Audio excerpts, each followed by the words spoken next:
Hey, good day, everyone. Welcome to another episode of Andrew's Life. Happy Martin Luther King Day to everyone that celebrates Martin Luther King Day. For everyone else, welcome to another episode of Andrew's Life. This is going to be another video of Montgomery, Alabama. Now, on this video, I will be going into a little bit of detail in concerns of the history of this city and how this city was a significant factor in shaping the civil rights era. There's a lot of different events that happened in this city during the civil rights era. Between Montgomery and Selma, Alabama, there's a lot of things that went on during the civil rights era, especially in this part of Alabama. So, but first, I'm going to just give you guys just some general information about the city, and then we'll go into a little bit of some history about this city. So Montgomery, Alabama is the capital of the state of Alabama, and Montgomery is located towards the southern part of Alabama. It's kind of sort of in the middle, but it's a little closer to the southern part of Alabama. Now, Montgomery is the largest city in the Black Belt region of the state of Alabama. It is the third largest city in the state of Alabama. The population here is 196,268 people. The city has been shrinking at a rate of 2% as of the 2020 census. So this city currently has a negative growth rate. It's been having a negative growth rate, I want to say, for the last decade or two. In fact, I'm going to look it up.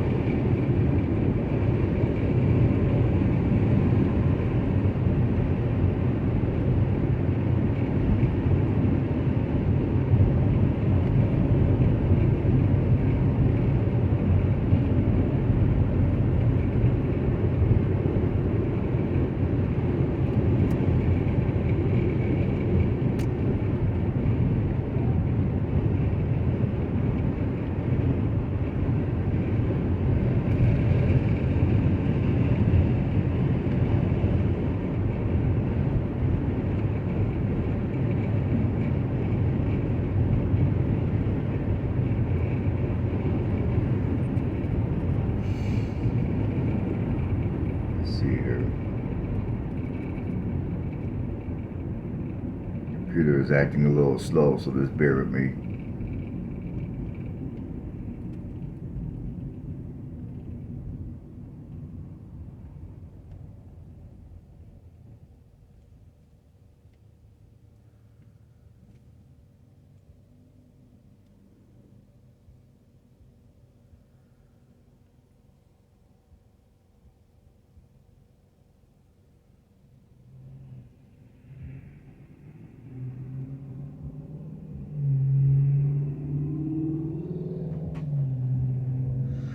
Well, I guess depending on what piece of data that you look at, like if you look at Better Places, the Montgomery has had a negative growth rate the last 2 decades. If you look at Wikipedia, Montgomery has only had a negative growth rate the last decade. Now Wikipedia has got Montgomery being at a little over 200,000 people. So I guess that part depends on what set of data that you look at. Now, the median home price is $109,000. However, I would say if you're wanting to live in the city of Montgomery and you're wanting to live in a half decent neighborhood, I wouldn't go much lower than $130,000 for a house. Now, when it comes to the crime in Montgomery, Montgomery does have a fairly bad reputation in concerns of crime. And, I've driven around Montgomery my fair share of times. I used to do DoorDash in Montgomery when I did DoorDash. And, even on some of your better parts of the city, I still see quite a few businesses and even houses with those bars on the window. In most cases, when I go to an area of town that's said to be better, I don't see that type of stuff. But here in Montgomery, I still see it. So, anyhow, here's the crime data. I don't know how accurate this crime data is, just based off the stuff I've heard in the streets and based off some of the stuff I've seen. I don't know. But anyhow, property crime is 1.5 times above. Let me back up. Violent crime is only at 1.5 times above the national average. Rich for a major city is not bad. Yes, I get that Montgomery is not a big city, but for any metro city to have a violent crime rate of only 1.5 times above the national average is not bad.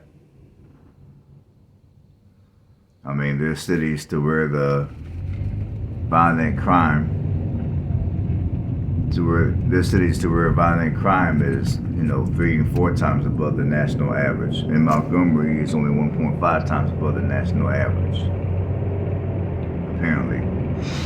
Now, property crime is just under double the national average. And again, when it comes to property crime, obviously it's never good to have anyone steal your crap. However,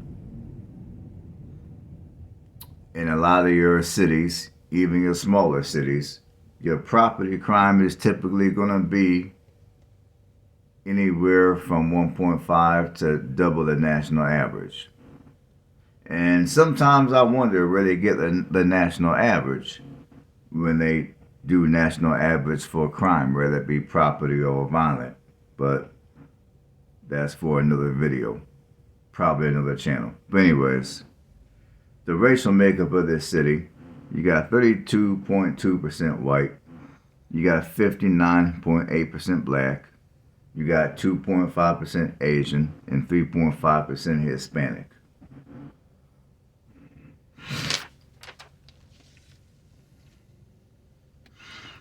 Now, here's a little bit of history about the city. Now, the city of Montgomery was named after Richard Montgomery, a Revolutionary War general. Now, Montgomery is located right by the Alabama River, and the Alabama River was used to deliver slaves to planters as laborers to work in the cotton industry, because the major crop in this part of the country was cotton.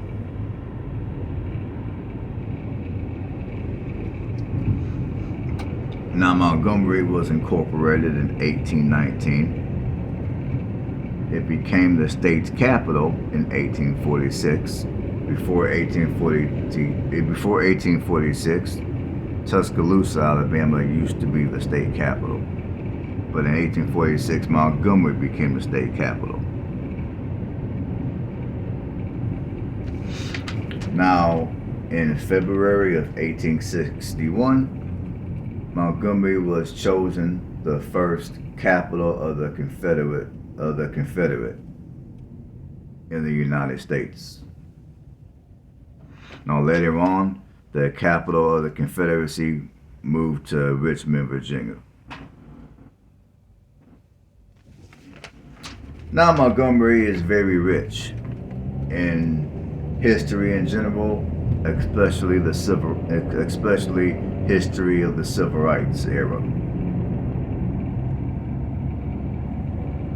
Now, of course, most of you at least, I would assume you would know that some of the major events that happened in Montgomery during the civil rights era was the Montgomery bus boycott and the Selma to Montgomery march. And again, my condolences go out to all the families that lost a loved one or a close one during the tornado in Selma, Alabama. And my heart goes out to those that survived, that may have lost their home, lost all their possessions and what have you. So I wish all those people down in Selma the best of luck in getting their life back together. And I also wish them the best of luck and living a normal life, at least the best they can in that type of a situation. I mean, I was just down there the other day to record the damage. I got that on this video, on this channel, so feel free to check it out. Anyways,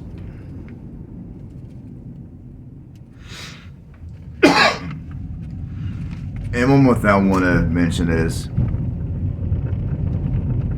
if you're looking to move to Montgomery or even the Montgomery area, I mean, there are a fair amount of jobs to be had here in Montgomery. Now, if you're coming from, I will say that the wages down here in Alabama are going to be lower than what many of you are going to be used to. Now, yes, housing prices down here in Alabama are cheaper compared to many other parts of the country, compared to many other states, even within the South. But understand if you're going to be moving to Alabama, your wages down here are going to be lower. FYI. But however, there are a plethora of employment opportunities here in Montgomery. I mean, one of the biggest employers down here is the Hyundai plant. And there's also plenty of other blue-collar jobs here in Montgomery.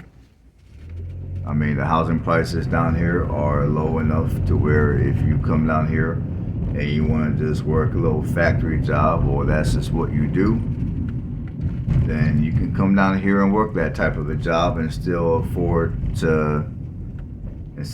some housing.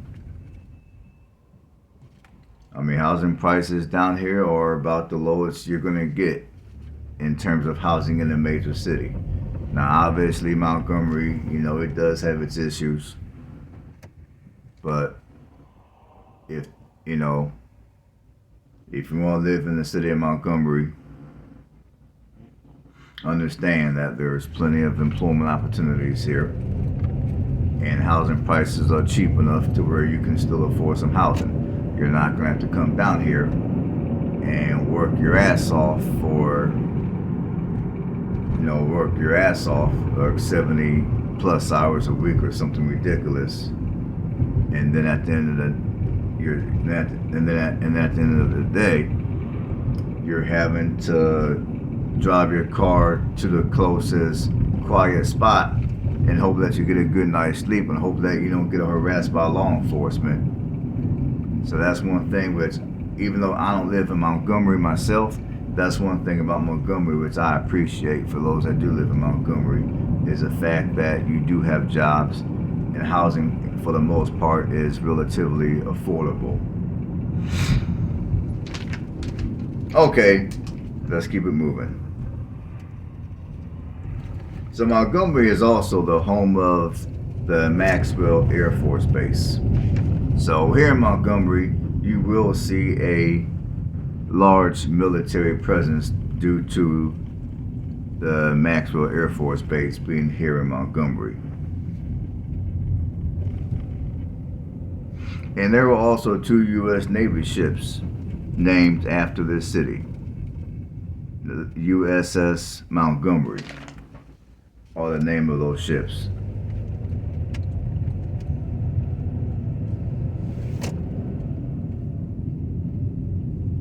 And also, in recent years, this city has been recognized nationally for its uh, for its uh, like the downtown area mainly has had a lot of things redone. So like now in this video, I'm not going to be doing a detailed tour downtown. If you want to see a detailed tour downtown Montgomery, I do have other videos up of Montgomery. I think I made a video of Montgomery. I want to say, it's been a while ago, but I do got other videos of Montgomery to where I do drive through downtown in detail. But in recent years, Montgomery, in my opinion, has done a wonderful job at reviving downtown, and the city has gained national recognition for that.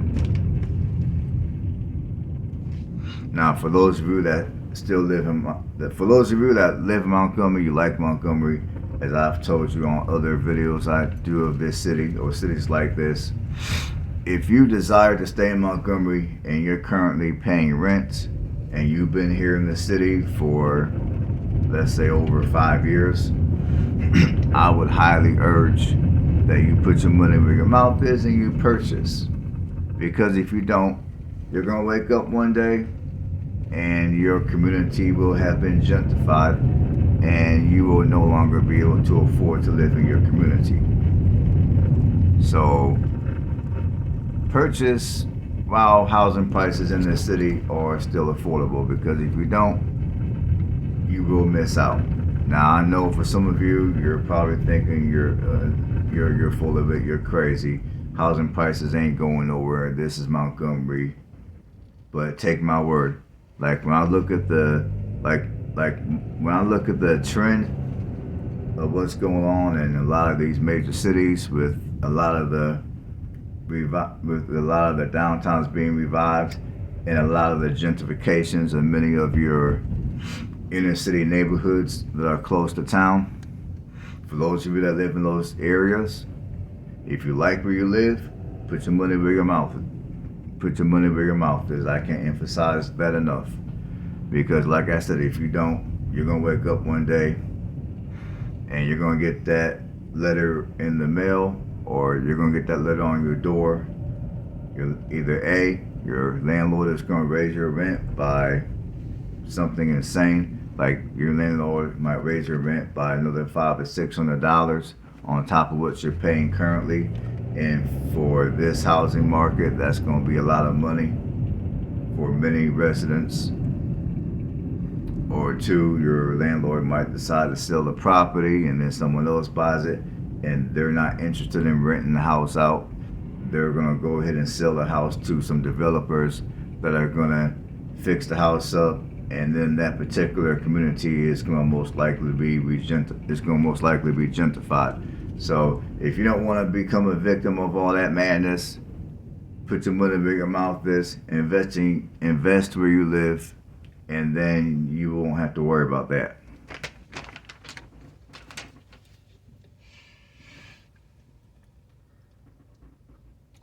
Okay, now on with some more history. In 1886, Montgomery became the first city in the USA to install citywide electric streetcars.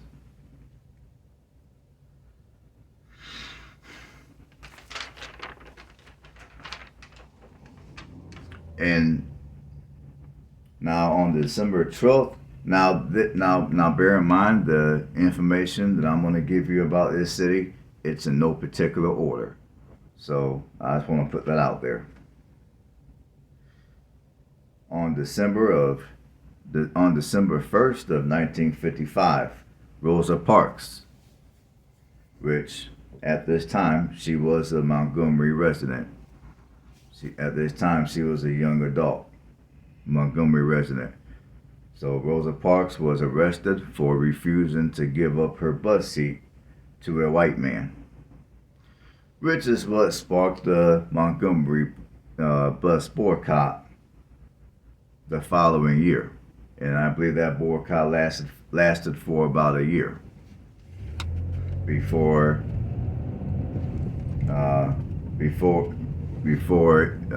it was finally against the law to segregate the public bus system. So Martin Luther King, which at the time he was the pastor of the Dexter Avenue Baptist Church, and Ed Nixon, which at the time was a local civil rights activist, organized the Montgomery bus boycott.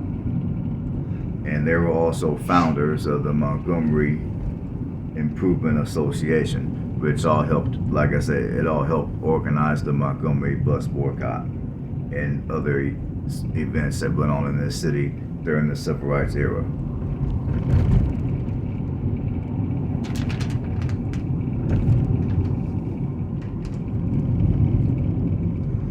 So Martin Luther King returned back to the city once again on the 1st of June of 1956. Let me back up. On June 1st of 1956, the U.S. District Judge Frank M. Johnson ruled that the Montgomery bus segregation was unconstitutional. Now, Martin Luther King returned to the city in 1965, which was during what they call Freedom Summer. I think Freedom Summer was in 1964. But anyways, Dr. Martin Luther King returned to the city in 1965 and organized a march from Montgomery to Selma, because during this time, the residents of Selma, Alabama were fighting against the Jim Crow laws. And for those of you that don't know a lot about the Jim Crow law, I mean, the Jim Crow laws were enacted throughout the southern part of the United States. I mean, basically, it was a way for the government to restrict Black Americans from having many of the basic rights that white Americans are able to have. I mean, to put it in a nutshell, I mean, I could do a whole separate video discussing Jim Crow, but on this particular video, I'm not going to have time to do that because I got other videos I got to do, and plus I still work at 9 to 5. At least for now I do. But anyways, Martin Luther King came back to Montgomery in 1965. I mean, to organize a march from Selma to from Selma to Montgomery. No, let me see, where is it from? Let me look it up real quick. So yeah, he came to organize a march from Selma to Montgomery because, you know, like I said, during that time, the residents of Selma were fighting against the Jim Crow laws, and also the march was also about Black voting rights as well.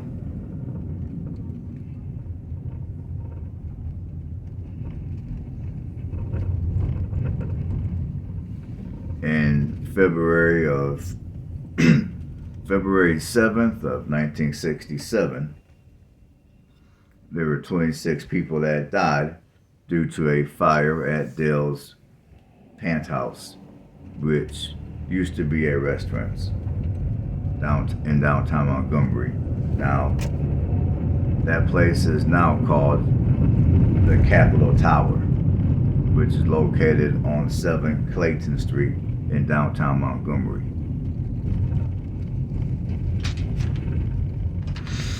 So towards the end of the Reconstruction era, Mayor W.L. Moses had the state gerrymander the city boundaries.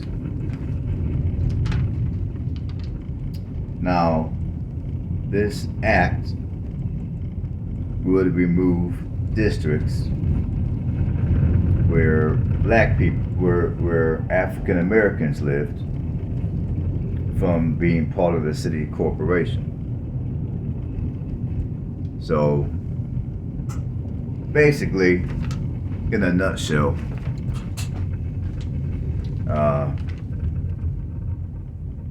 in a nutshell,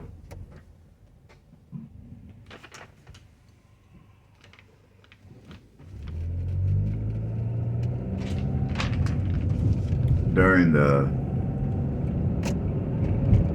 Gerrymander Act, I mean, it wasn't an act, but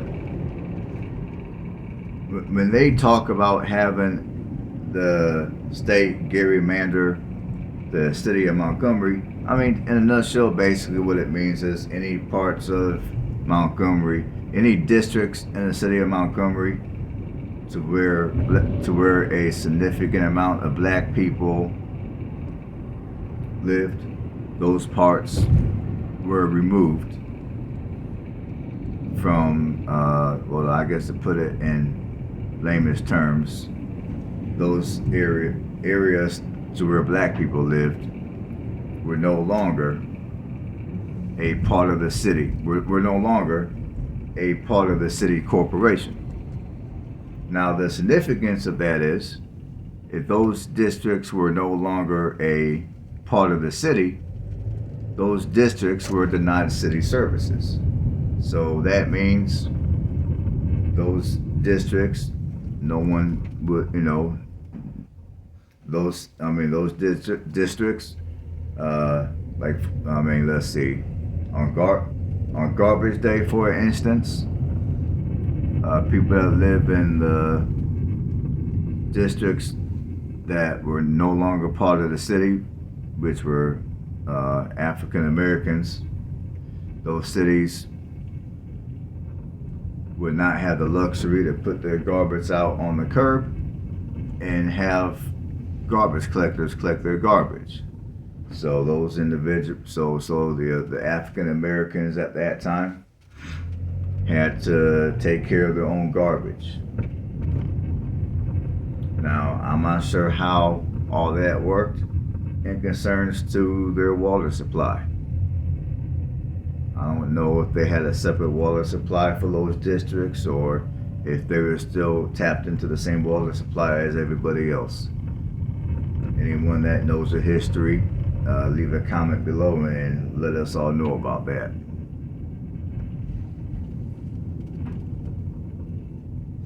And when it came to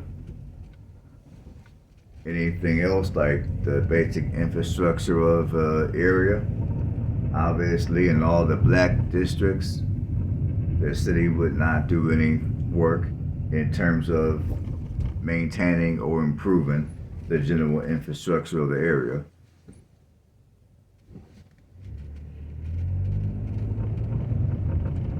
And of course, it also meant that any businesses that opened up,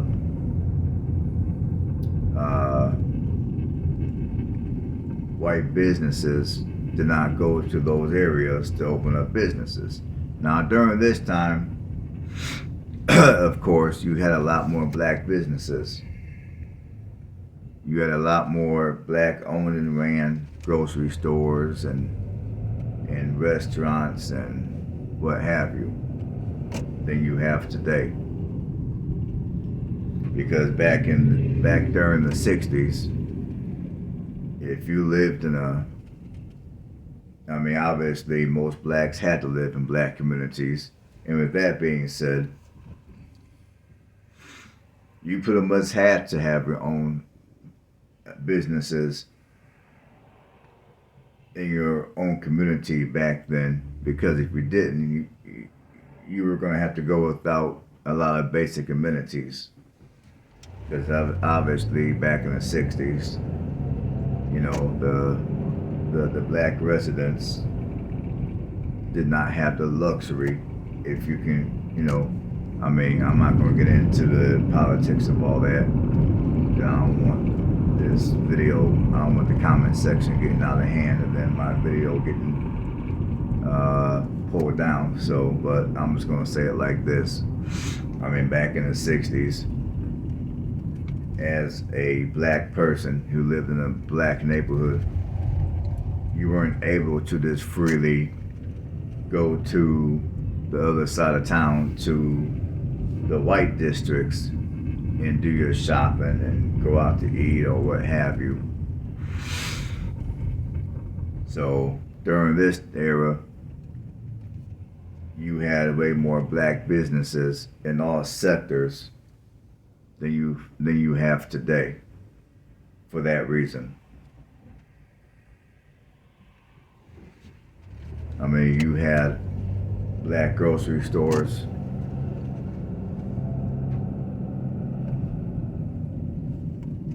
And yeah, you had black grocery stores way more so then than today.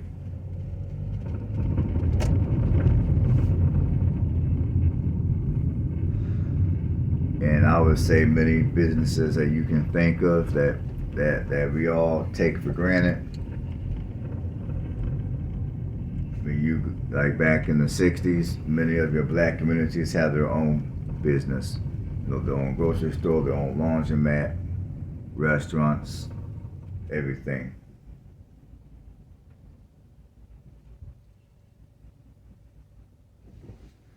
So, anyways,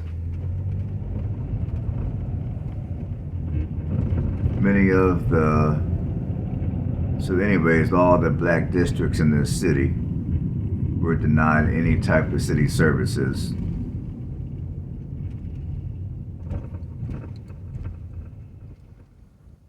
That's what gerrymandering a city basically means. Or yeah, that's what they mean by gerrymander.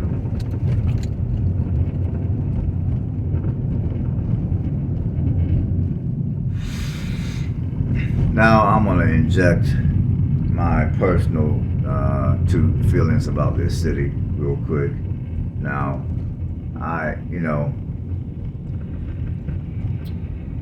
at this point,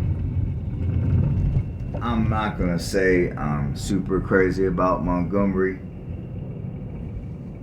but at the same time, I mean, I wish that things in Montgomery would, I don't know.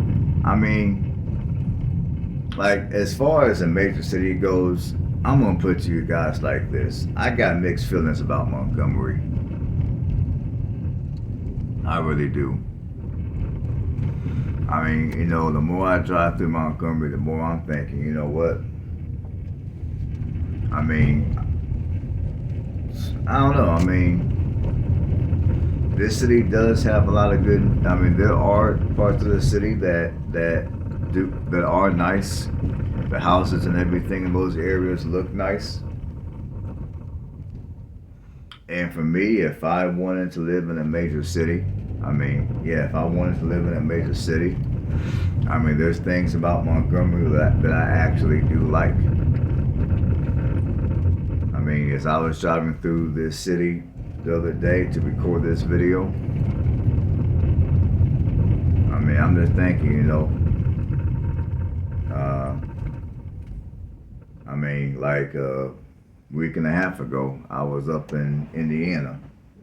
I was up in Fort Wayne doing videos. And although I like Fort Wayne, Indiana, for some of what it has to offer its residents, one huge thing about Fort Wayne which I don't like is the climate. And that's something which down here in Montgomery, I don't know. Like with Montgomery, I think Montgomery would be the perfect city for many people. For one, you got a plethora of blue-collar jobs here. Secondly, housing prices here are extremely affordable. And I know for me, another big advantage of living in this city would be the climate. You're only a few hours away from the beaches of the Gulf. climate-wise, as some of you guys realize, Alabama, mid to southern Alabama has some of the nicest, mildest, and shortest lived winters. I mean, for the most part, you don't have to worry about snow. You don't even have to worry much about ice storms. You have an abundance of sunshine, even during the winter months. It's not all dreary and cloudy and cold like it is up in Indiana. So I don't know, man. When I look at this city, I don't know. I mean, I don't know. I mean, on one hand, I tell myself if I were to live in a major city, I would never live in Montgomery. But then on the other hand, I'm thinking, I don't know. Maybe if I found the right neighborhood, maybe if I found the right setup, there's a part of me that if I did move to a major city, maybe I would live in Montgomery. I don't know. I think Montgomery, for me personally, would have a few things to offer. I mean, like for me, one of the biggies would be the fact that it's located down here in Alabama, where the climate down here is warmer.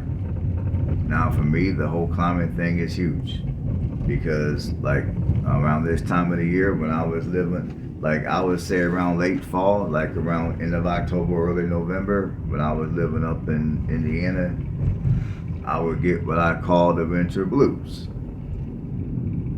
I mean, I would start, I would have moments to where I was in a bad mood, and I would have a little bit of depression, not anything severe, but it'll be a little bit. So, like, I would say around the end of October, early November, I would have what I call the winter blues. And me moving down here to Alabama, I don't have to deal with that no more because during the winter time down here, it doesn't get that cold, and you still have an abundance of sunlight. It's not all cloudy and cold. I know I keep saying that, but that's just very important to me.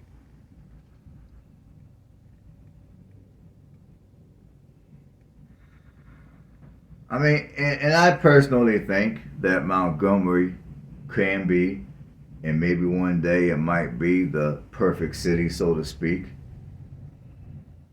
I mean, I know a lot of people can't see that happening today. A lot of you would probably think I was crazy for saying such a thing, but I can see it happening. Like when I look at the trend of the amount of people, primarily your younger professionals, that are moving to the city, I can definitely see Montgomery being a whole entirely different city, let's say 10 years from today, than what it is currently. So like I said earlier in the video, if you live in Montgomery, or maybe if you're thinking about moving to Montgomery, I mean, you might want to come down here, check it out for a little bit, and put your money where your mouth is and buy one of these houses. And no, I'm not a realtor. I'm just going off of the trend that's been going on for the last 10, 15 years with more people wanting to move back into the city. And then when that happens, people that are natives of the city, that claim they like their city, they wake up one day and have to leave the city because of housing prices.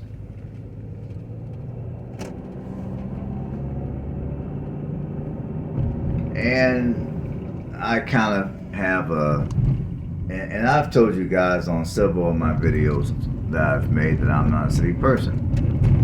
But then, and again, there's a part of me that, after living in some of the small rural country communities that I've lived in the last couple of years, and I've ran into certain challenges living in some of those areas, such as lack of amenities and people that are small-minded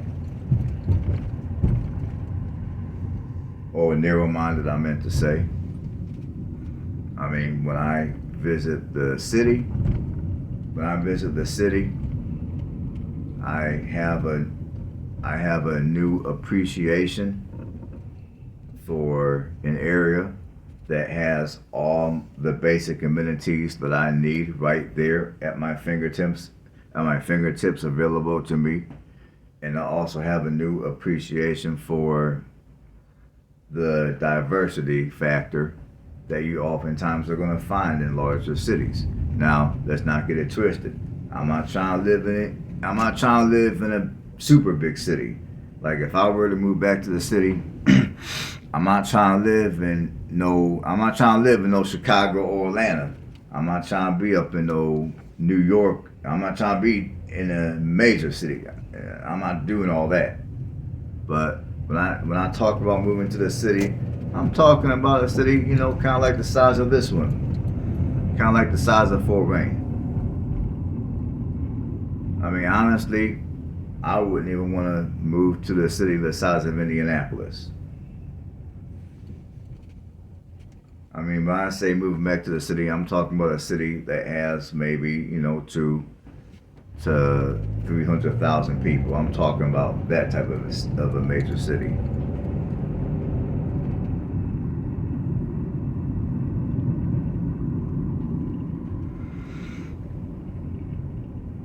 So yeah, I mean, now when I go to the city, I do have a new appreciation for different types of people from different walks of life. People that are more forward thinking. People that are creative thinkers. And like I said, just to have certain amenities right at my fingertips, that's also a wonderful thing too. And and when I come to the city, I appreciate all that. Alright folks, I'm going to go ahead and end this video. So, as always, thanks for tuning in to another episode of Andrew's Life. If you like what you heard, give me a thumbs up, help this video out, help my channel out, help with the YouTube algorithm.